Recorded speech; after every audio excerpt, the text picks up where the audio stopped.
Qui serais-je si, à 72 ans, on m'avait dit que mon corps gardait encore de la musique, et que danser seul pouvait sauver ma vie? Je m'appelle Eugénie Moreau, je suis née à Rennes, mais depuis 40 ans je vis à Saint-Malo, intramuros, là où le vent semble avoir de la mémoire. Ce matin-là, la marée frappait les remparts comme une horloge impatiente, et les mouettes fendaient le ciel avec des cris semblables à de vieux télégrammes. Je portais un sac d'oranges du marché de Paramé, en pensant au jus que je fais toujours pour réchauffer mes vieux os. En passant devant le café Le Phare, l'odeur du beurre grillé m'a ramené en 1971, l'année où j'ai rencontré Henri, l'homme qui m'avait promis le monde. Il est parti il y a 8 ans, et depuis j'ai appris à refaire mon lit en silence, comme si j'ordonnais une maison inondée.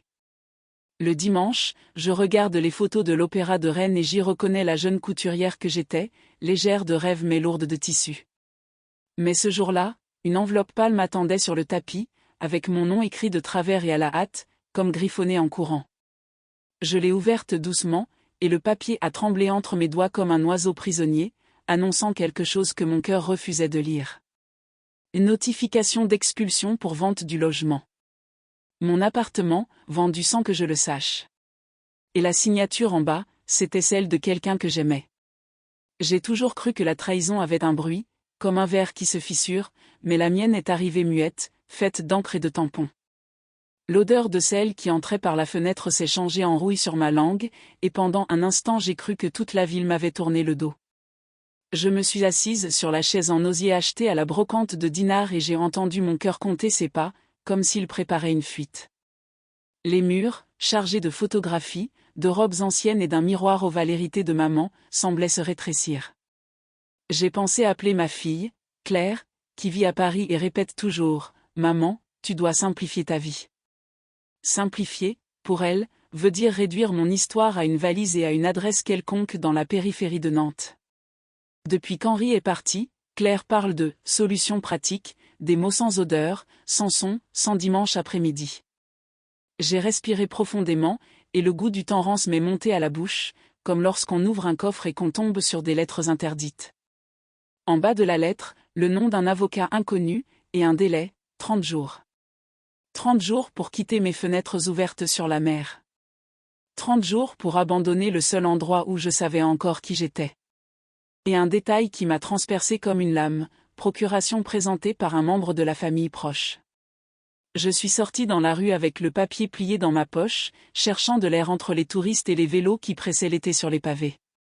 La lumière tombait oblique sur les façades de granit, et je voyais mon reflet dans les vitrines, une petite femme, en manteau bleu marine, résistante au vent. Je me suis arrêtée devant la librairie où je feuillette toujours des polars en prétendant ne pas avoir peur de la fin.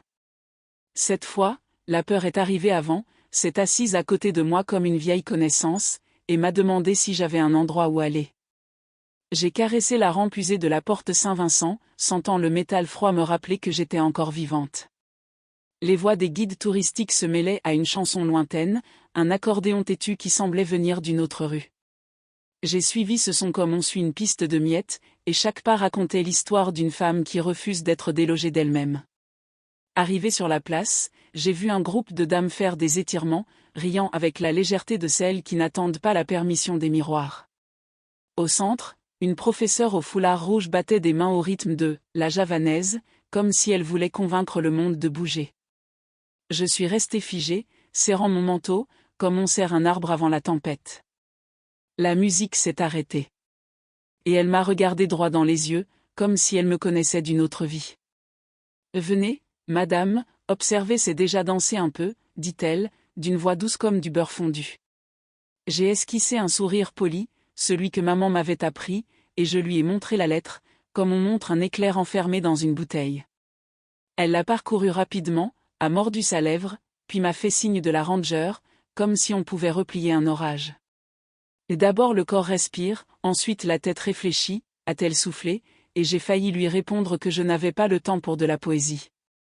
Mais la place sentait le pain chaud et l'air marin, et soudain la vie me paraissait moins rigide que les paragraphes de la notification. Les dames ont recommencé, pieds attentifs, bras levés, et le foulard rouge de la professeure fendait le vent comme une voile.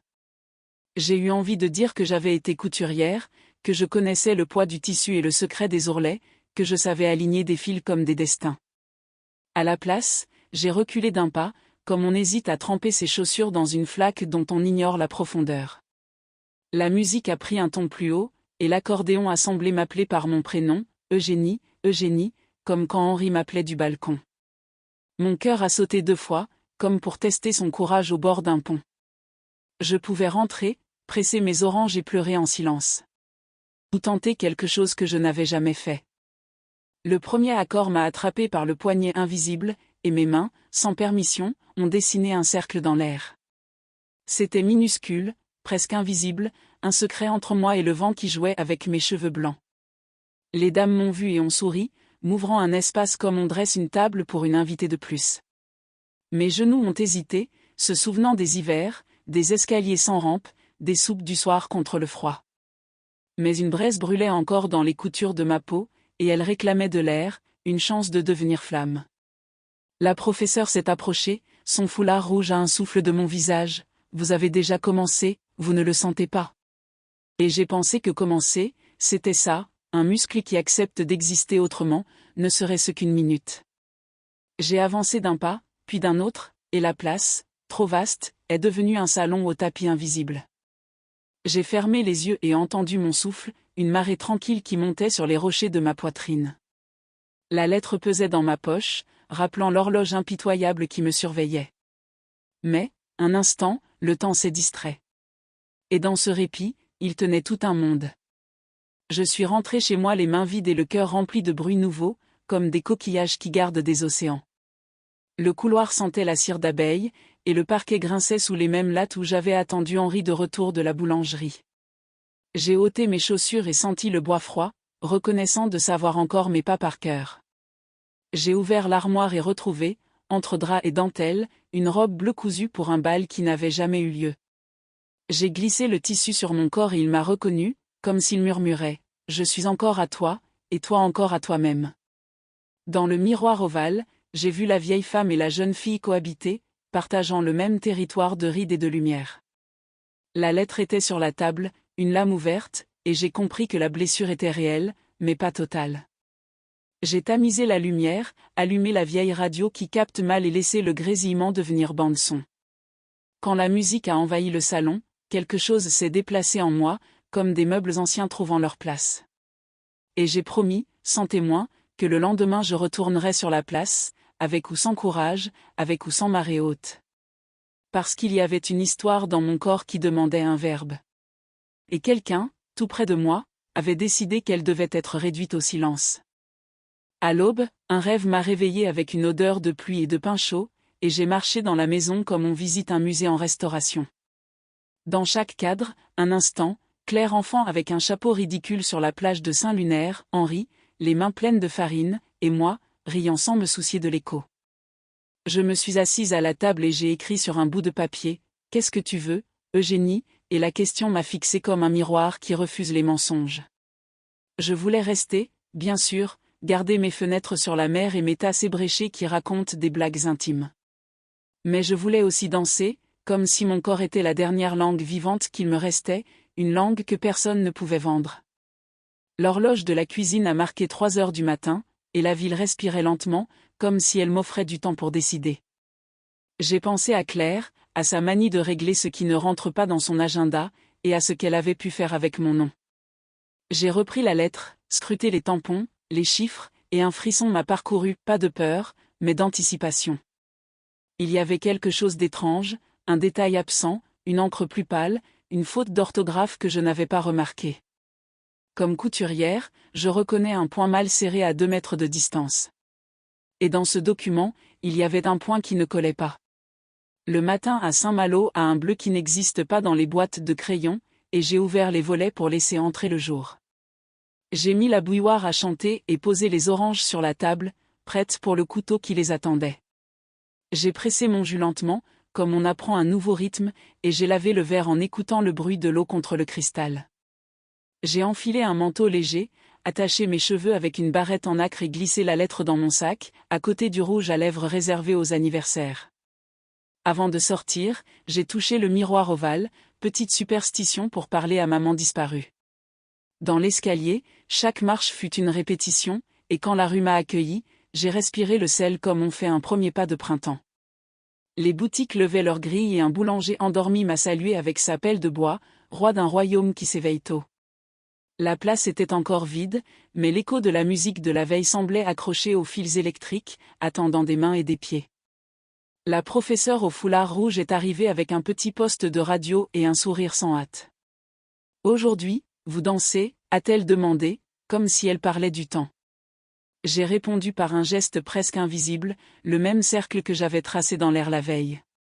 Et c'est à ce moment-là que j'ai entendu, derrière moi, une voix familière prononcer mon prénom comme une demande de pardon. Je me suis retourné lentement, comme on ouvre une porte grinçante, et j'ai croisé les yeux de Claire, trop grands pour la précipitation qu'ils contiennent d'habitude. Elle n'était pas la même, sans son manteau pressé de Paris, avec les cheveux relevés simplement, comme si elle avait mal dormi.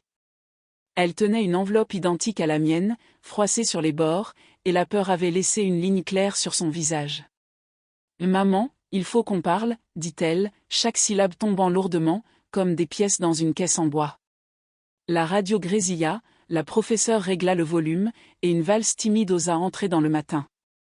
Les dames commencèrent à arriver, déposant des bises légères, comme pour garantir que la vie restait possible malgré ces orages. J'avais 1000 questions en tête, mais celle qui jaillit fut « Tu savais pour la vente ?» Claire ouvrit la bouche, la referma, et un instant elle parut si jeune que j'ai failli la serrer contre moi. « Ce n'est pas ce que tu crois », souffla-t-elle, et le vent emporta la moitié de sa phrase, comme si la mer dévorait les explications. Mon cœur fit un pas brusque, hors du rythme. La professeure posa la radio sur un banc, resserra son foulard et me sourit. « Et d'abord le corps respire, ensuite la tête réfléchit », répéta-t-elle. Et j'ai compris que cette matinée aurait deux scènes, la danse et la vérité. Je n'ai rien répondu tout de suite à Claire. Sa voix résonnait encore, mais c'est le silence autour qui me tenait prisonnière. La valse qui sortait du poste de radio se mélangeait aux cris des mouettes, et mon souffle battait comme un tambour qu'on ne contrôle pas. Elle voulait parler, mais mes jambes refusaient d'obéir, elles avaient trouvé un rythme invisible, comme si la musique s'était logée dans mes veines. J'ai fermé les yeux, et dans cette obscurité volontaire, j'ai vu mon enfance, le jardin de maman à Rennes, les roses rouges qu'elle coupait avec soin. Chaque pétale tombait comme une promesse non tenue, et je me suis demandé combien de promesses ma vie avait vu s'effondrer. Claire posait sa main sur mon bras, mais je ne pouvais pas la regarder, pas encore, pas alors que mon corps se souvenait d'exister autrement. Autour, les dames riaient doucement, tapant des mains pour accompagner le tempo. La professeure au foulard rouge me fixait, comme si elle savait que ce moment déciderait de tout. Respirer ou étouffer. Danser ou céder. Résister ou disparaître. J'ai choisi de respirer. Et ce souffle, si fragile qu'il soit, a déplacé une montagne en moi. Je me suis mise à tourner lentement, les yeux fermés, laissant mes bras dessiner dans l'air des cercles maladroits. Chaque geste ressemblait à une couture imparfaite, mais c'était ma couture, mon point de survie. La musique emplissait la place, et je sentais sous mes pieds la rugosité des pavés, comme si la terre me soutenait malgré tout. Claire murmurait mon prénom derrière moi, mais son appel ressemblait plus à une excuse qu'à une injonction. Je ne savais pas si je pouvais lui pardonner, mais je savais que je ne pouvais pas laisser cette lettre définir qui j'étais. Les battements de mon cœur se calaient sur l'accordéon, et pour la première fois depuis longtemps, je n'avais plus peur de mon corps. Je me suis vue à 20 ans, entrant dans l'atelier de couture avec des aiguilles piquées dans le tablier. Je me suis vue à 40 ans, serrant contre moi la petite Claire, lui promettant une maison pleine de chaleur. Et je me suis vue à 70, seule dans mon appartement, croyant que le temps m'avait volé le reste. Mais en cet instant, je n'étais plus volée. J'étais présente. Et cette présence me donnait une force inconnue. La professeure s'est approchée, ses pas souples comme une danseuse de cabaret oubliée par l'histoire. Elle a posé sa main sur mon épaule, et j'ai senti la chaleur traverser la laine de mon manteau. « Ne vous arrêtez pas », a-t-elle dit, comme si elle craignait que je me brise en 1000 morceaux. Ses yeux brillaient d'un éclat que je n'avais pas vu depuis des années, comme une amie qui reconnaît enfin votre douleur cachée. Je ne savais pas pourquoi elle me parlait avec tant de certitude, mais son ton n'acceptait pas le doute. J'ai levé le menton, d'un geste hésitant, j'ai laissé mes bras s'ouvrir, comme si j'accueillais un horizon nouveau. Les dames autour m'ont imité, et soudain, ce n'était plus moi qui dansais maladroitement au milieu d'elles. C'était elles qui m'accompagnaient, me protégeaient, comme un cercle de sororité improvisé. Je n'avais pas de mots pour décrire ce que je ressentais, c'était plus qu'une danse, c'était un cri silencieux rendu visible. Un cri qui disait « On ne m'efface pas ». Un cri qui transformait chaque ride en victoire. Et ce cri, personne ne pouvait plus me le voler. Quand la musique s'est arrêtée, je suis resté figé, le souffle court, comme si la mer avait englouti mes poumons. Un silence épais a recouvert la place, mais ce silence-là n'était pas vide, il vibrait de ma propre présence. J'ai ouvert les yeux et croisé le regard de Claire, qui pleurait doucement, ses larmes traçant des sillons inattendus sur son visage adulte. Elle avait l'air si fragile que j'ai eu envie de tendre la main, mais ma main est restée en suspens. « Maman, je n'ai jamais voulu te faire ça », a-t-elle dit, sa voix brisée comme un verre qu'on ramasse morceau par morceau. Mais chaque mot me semblait trop petit pour couvrir la blessure de la lettre. J'ai respiré, lentement, profondément, et je me suis dit que je n'avais pas besoin de réponse immédiate. La vie m'avait appris que certaines vérités mettent du temps à trouver leur voie. Alors j'ai reculé d'un pas, regardant la mer au loin, les bateaux qui s'éveillaient dans le port comme des témoins muets. Le soleil montait doucement, et sa lumière dorée me rappelait qu'aucune nuit n'était éternelle. Ce n'était pas encore le pardon. Mais c'était déjà une résistance. Les jours suivants, je suis retourné sur la place, chaque matin, comme on revient à une source cachée. Les dames m'accueillaient avec des sourires larges, certaines m'offraient du café, d'autres un croissant encore tiède. La professeure au foulard rouge s'appelait Madeleine, et elle avait cette manière de parler qui donnait envie d'écouter plus que de répondre. Elle m'a appris les pas simples d'abord, m'a montré comment plier mes genoux sans peur, comment écouter la musique avant de l'imiter. À chaque mouvement, je sentais une partie de ma douleur se découdre, comme si mon corps reprenait possession de lui-même. Madeleine me répétait souvent, « On ne danse pas pour plaire, Eugénie. On danse pour survivre. » Et dans ses yeux, je voyais que ce n'était pas une métaphore. Elle aussi avait dû survivre à quelque chose, à un naufrage qu'elle ne disait pas mais que son silence trahissait. Le vent de Saint-Malo apportait parfois l'odeur du sel, parfois celle du pain, mais toujours la même promesse, celle de recommencer. Et dans ce recommencement quotidien, je me sentais renaître.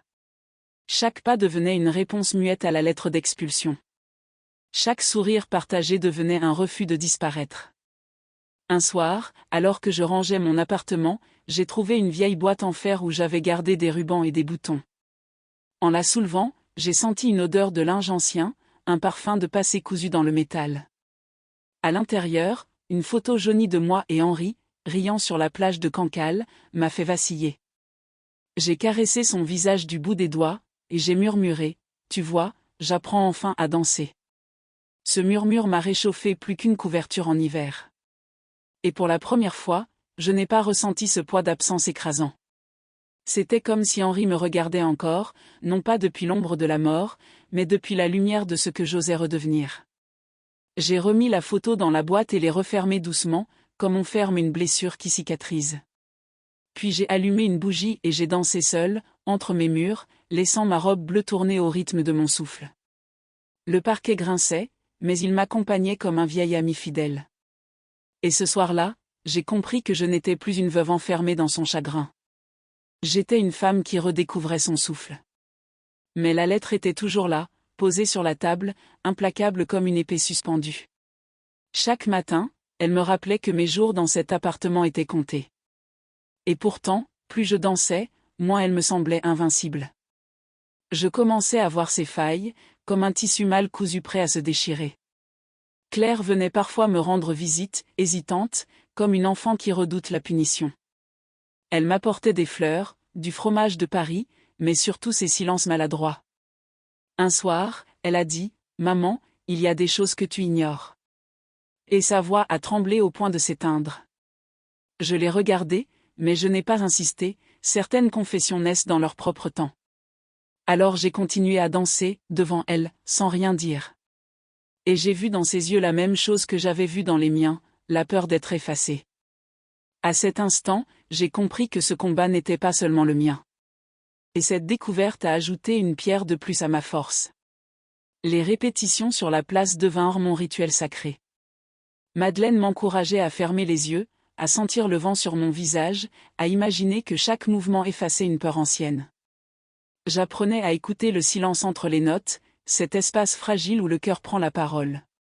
Les dames du cercle me racontaient leurs histoires, une avait perdu son mari à la guerre, une autre avait survécu à la pauvreté. Et chacune, à sa manière, dansait pour respirer encore. Je me suis sentie moins seule, reliée à une lignée invisible de femmes qui refusent d'être effacées par l'âge ou la douleur. Saint-Malo, avec ses remparts et son port, devenait mon théâtre. Chaque pas de danse faisait vibrer les pierres anciennes comme si elles me rendaient hommage. Et plus je bougeais, plus je me sentais légère, comme si mes 72 ans s'effeuillaient. La lettre existait toujours, mais elle ne dictait plus ma vie. Je la regardais comme on regarde un orage au loin. Menace réelle, mais incapable d'éteindre la lumière qui renaissait en moi. Et puis, un matin, en arrivant sur la place, j'ai trouvé Madeleine en train de parler avec un homme en costume sombre. Il tenait un dossier, et je vis mon nom écrit en lettres noires sur la couverture cartonnée. Mon cœur s'est serré, la menace reprenait forme humaine. Je me suis approchée, les jambes tremblantes, prête à affronter une vérité que je redoutais. Madeleine me regarda avec une gravité nouvelle, comme si la danse n'était plus suffisante. Elle posa une main ferme sur mon bras et dit « Eugénie, il faut que vous sachiez quelque chose. » L'homme me salua poliment, mais son regard contenait une dureté administrative. Je sentis la brise marine se glisser entre nous, froide, insensible. Claire, à quelques pas, baissa les yeux comme une coupable incapable de soutenir mon regard. Et dans ce silence tendu, je compris que la bataille ne faisait que commencer. La danse m'avait rendue forte. Mais désormais, il fallait affronter la vérité. Le dossier entre les mains de l'homme semblait peser plus lourd que des pierres, et chaque seconde rallongeait mon souffle. Je l'ai regardé droit dans les yeux, refusant de baisser la tête, même si mes jambes tremblaient sous mon manteau. Madeleine m'encourageait d'un signe discret, comme une chef d'orchestre qui ne voulait pas que la musique s'arrête. L'homme a ouvert le dossier et a montré la lettre que j'avais reçue, identique, mais marquée de notes en marge. « Madame Moreau, il y a ici des irrégularités, dit-il d'une voix grave mais neutre. J'ai senti mon cœur s'arrêter une fraction de seconde. Ce document pourrait être contesté, continua-t-il, ses doigts glissant sur les lignes mal imprimées. Je me suis accroché à ces mots comme on s'accroche à une corde au-dessus d'un gouffre.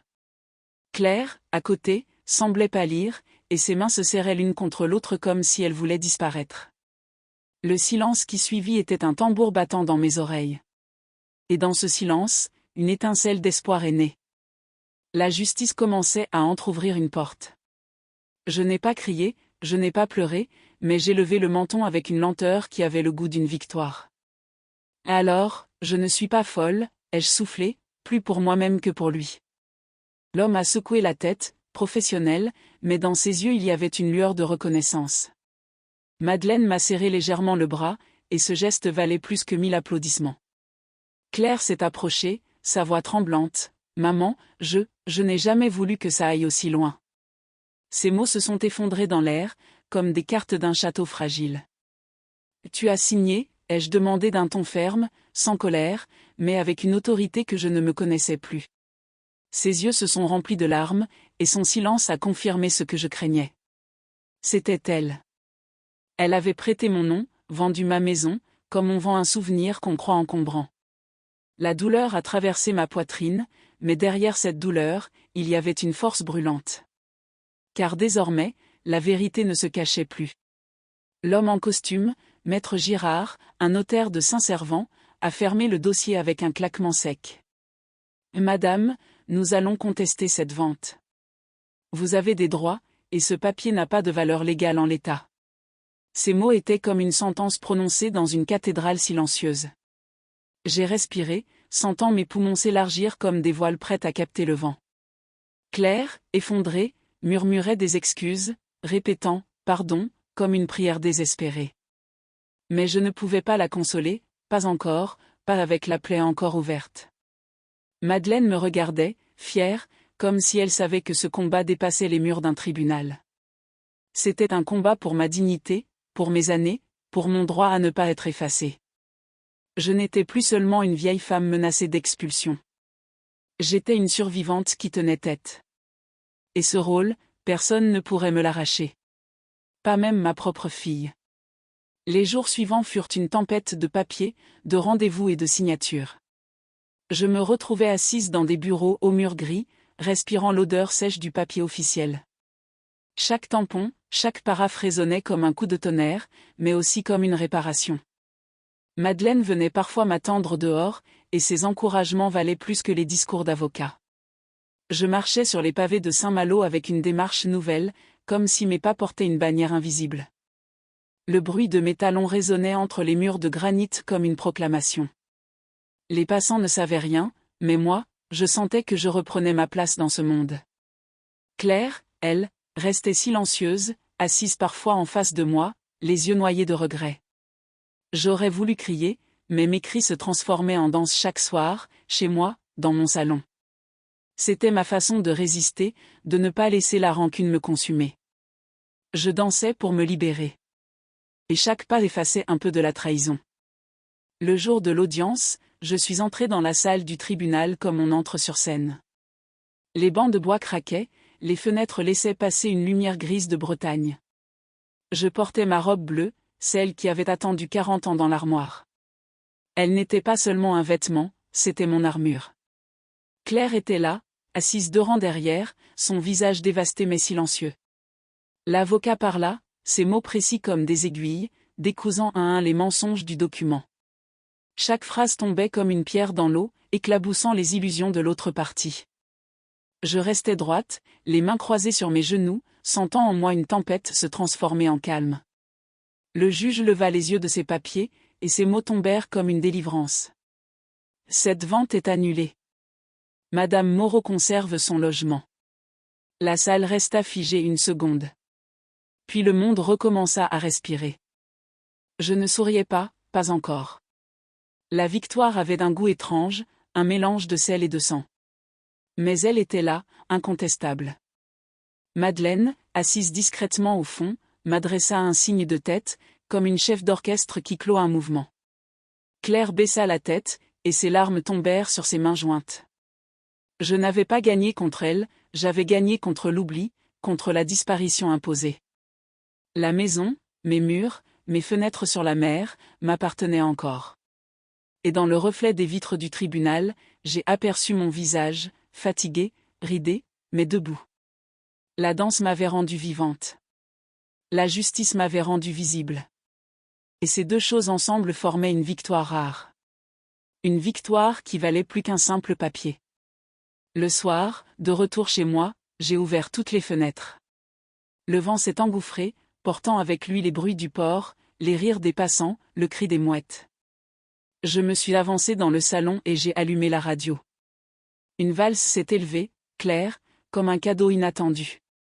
J'ai tourné sur moi-même, seule, mais pas isolée. Chaque pas résonnait comme un rappel, ce lieu, cette vie, ce souffle m'appartenait.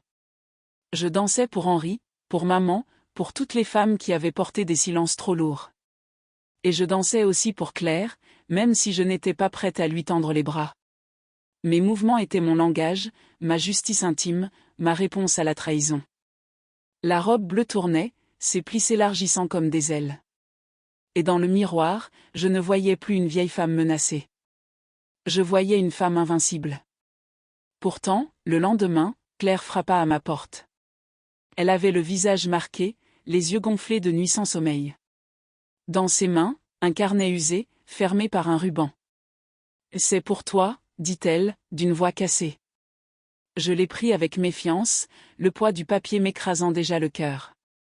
En l'ouvrant, j'ai découvert des lettres, écrites à la main, adressées à « maman ». Elle racontait sa peur, sa solitude à Paris, sa sensation d'être toujours en retard sur sa propre vie. Chaque mot était une confession, chaque ligne un appel à l'amour que je n'avais pas su entendre. La trahison prenait une autre forme, celle d'un cri maladroit, déguisé en erreur fatale. J'ai refermé le carnet, mes mains tremblant. La justice avait rendu ma maison. Mais une autre bataille commençait, celle de mon cœur.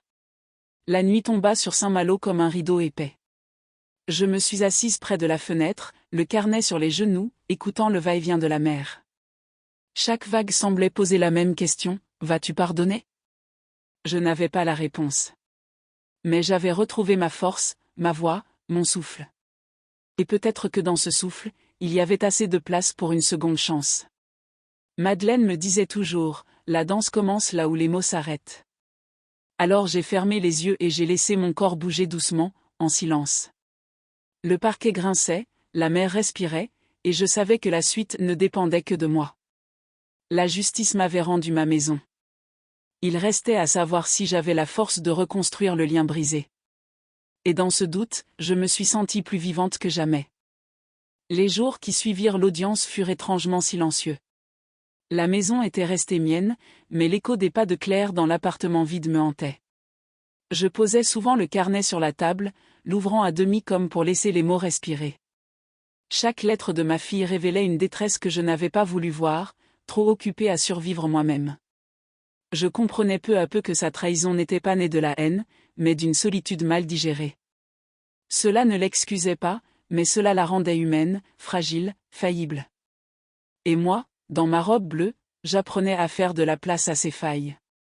Madeleine me répétait, la danse n'est pas une question de force, mais d'équilibre. Peut-être que pardonner, c'était retrouver cet équilibre bancal entre la douleur et l'amour. Chaque soir, en fermant les volets, je me posais la même question. Vais-je pouvoir aimer encore ma fille sans oublier la blessure? Et chaque soir, je laissais mon corps répondre à ma place, en dansant. Un matin, Claire revint, hésitante, tenant un bouquet de pivoine rose, mes fleurs préférées. Elle ne parla pas tout de suite, son silence remplissait le couloir plus fort que des excuses. Je l'ai laissée entrer, et l'odeur des pivoines a envahi l'appartement, douce et entêtante. Nous nous sommes assises face à face, deux femmes séparées par des années d'incompréhension. Je lui ai montré la robe bleue, posée sur une chaise, comme un témoin de mes batailles. Et tu sais, Claire, ai-je commencé, cette maison n'est pas seulement des murs. Elle est ma mémoire. Elle a hoché la tête, les yeux rouges, et a murmuré, j'ai eu peur de te perdre, alors j'ai voulu décider à ta place. Ces mots me transpercèrent, mais cette fois, ils ne firent pas saigner. Je sentais en moi une force tranquille, celle qui accepte sans se briser. Je pris sa main, froide et tremblante, et pour la première fois, je ne la retirai pas. Il ne s'agissait pas encore de pardon. Mais c'était déjà une ouverture. À la place du tribunal, nous avons inventé notre propre scène, celle de la cuisine.